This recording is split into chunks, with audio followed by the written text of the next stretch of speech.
ese niki cyishimwe ibaruwa perezida wa Ukraine Volodymyr Zelensky yandikiye Donald Trump nyuma yuko habaye ishwana hagati yabo bombi mu biganiro bagiranye muri White House. Perezida wa Leta Zunze Ubumwe za Amerika yasomeye imbere y'inteko ishinga amategeko ibaruwa yavuze ko yahawe na perezida wa Ukraine kuwa kabiri, aho amagambo ye yari asa neza nayo Zelensky yari yanditse kuri konti ye ku mbuga nkoranyambaga mu gitondo cyo kuri uwo munsi. Donald Trump yatangaje mu ijambo rye yagejeje ku nteko ishinga amategeko ko kuwa kabiri ko perezida wa Ukraine Volodymyr Zelensky yamwohereje ibaruwa yemeza ko Kiev yiteguye kugirana amasezerano y'umutekano, ariko bigaragara ko Zelensky yari yamaze gutangaza amagambo nk'ayo nyirizina ku mbuga nkoranyambaga mu masaha make mbere y'ijambo rya Trump. Imbere y'abari bamukurikiye, Trump ati, mbere mu masaha ya kare nakiriye ibaruwa y'ingenzi yaturutse kuri perezida Zelensky wa Ukraine.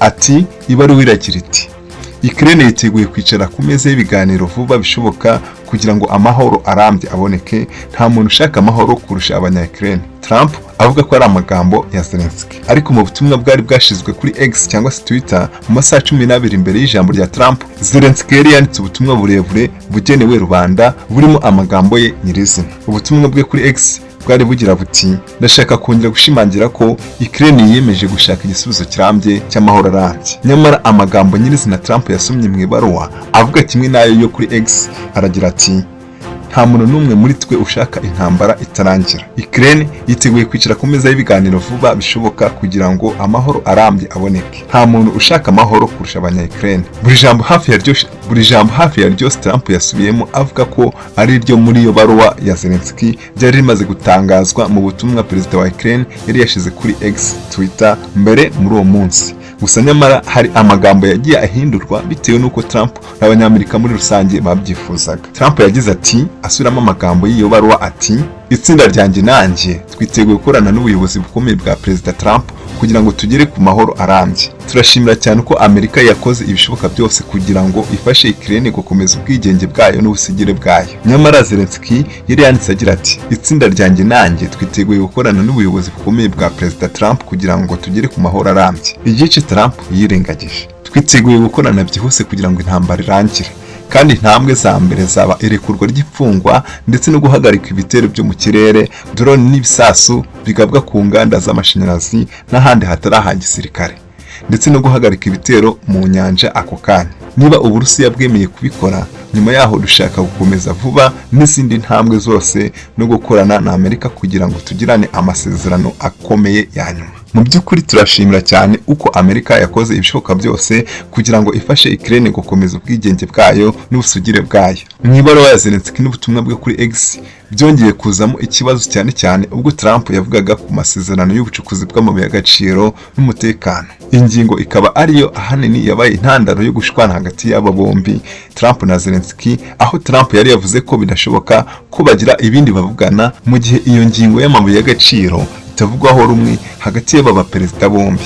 Gusa ariko nyuma y'uko Zelensky yanditse ibaruwa asa nkaho asaba imbabazi Trump n'abanyamerika muri rusange, bikaba bisa nkaho noneho kuri iyi ngingo bongera guhuza. Trump yagize ati, asubiramo biri muri iyo baruwa ati, ku bijyanye n'amasezerano ku mabuye y'agaciro n'umutekano, Ukraine yiteguye kuyasinya mu gihe icyo ari cyo cyose mu buryo bukubereye. Nyamara Zelensky we yari yanditse mbere ati, ku bijyanye n'amasezerano ku mabuye y'agaciro n'umutekano, Ukraine yiteguye kuyasinya igihe icyo ari cyo cyose no mu buryo ubwo ari bwo bwose butubereye twembi twese tubyemeranyijeho. Trump yongeyeho ati, ndashimira kuba yanyohereje iyi baruwa, nkaba nayakiriye hashize akanya gato.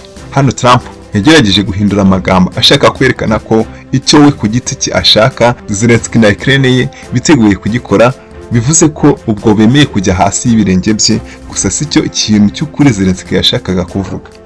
Hanyuma Trump yese ahindura ibyo yavugaga maze noneho yerekeza ku Burusiya, avuga ko yari mu biganiro bikomeye na Moscow icyarimwe kandi ko yakiriye ibimenyetso bikomeye byerekana ko biteguye amahoro. Trump yaragize ati, ese ntibyaba byiza? Igihe kirageze ngo duhagarike ubu busazi, igihe kirageze ngo duhagarike ubwicanyi, igihe kirageze ngo turangize iyi ntambara idafite ishingiro. Niba ushaka kurangiza intambara, ugomba kuvugana n'impande zombi. Nta cyemeza ko ibyo yavuze byaturutse ku buyobozi bwa Zelensky cyangwa se Putin cyahunzwa n'inkomoko y'amagambo Trump yasomeye inteko ishinga amategeko kuwa kabiri. Birashoboka ko Zelensky yaba yarohereje ubwo butumwa kuri Trump mu buryo bw'ibaruwa, usibye ko perezida wa Ukraine atigeze abigaragaza mu butumwa bwe kuri X. Ijambo rya Trump rije nyuma y'uko yagiranye inama irimo ubufatanye hagati ye na Zelensky mu biro by'umukuru w'igihugu Oval Office mu cyumweru gishize, aho buri ruhande rwagombaga kuba rufite inyungu zingana, gusa bikarangira amasezerano y'ubucukuzi bw'amabuye y'agaciro hagati ya Amerika na Ukraine adasinywe. Nyuma y'iyo nama, Amerika yatangaje bitunguranye ko ihagaritse inkunga yose ya gisirikare yahaga Ukraine ku wa mbere. Iri tirana ry'amagambo hagati y'abafatanyabikorwa ryacaga kuri televiziyo imbonankubone live,